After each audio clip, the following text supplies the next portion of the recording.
Hello everyone. Today I'll tell you about the key features of our logging plugin. Let's start with the advanced filtering panel.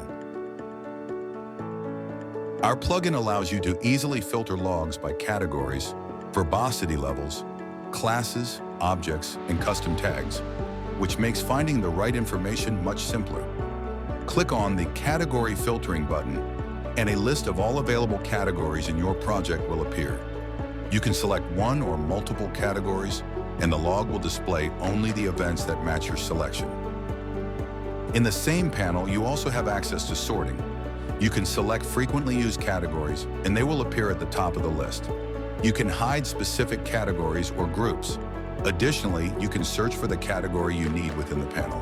And of course, if necessary, you can enable or disable all categories with a single click.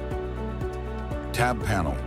These are universal tabs created with a single click. In each tab, you can configure the filters individually once and continue working without needing to adjust the search settings repeatedly. All the settings in the tabs are saved.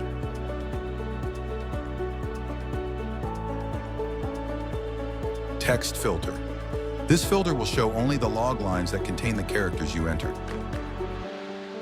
Log search, you can instantly find what you need, regardless of the log's length. Log attributes display panel. You can easily and quickly enable the display of the log's time, frame number, log category, and verbosity level. In the next video, you'll learn even more about the features of the game log system.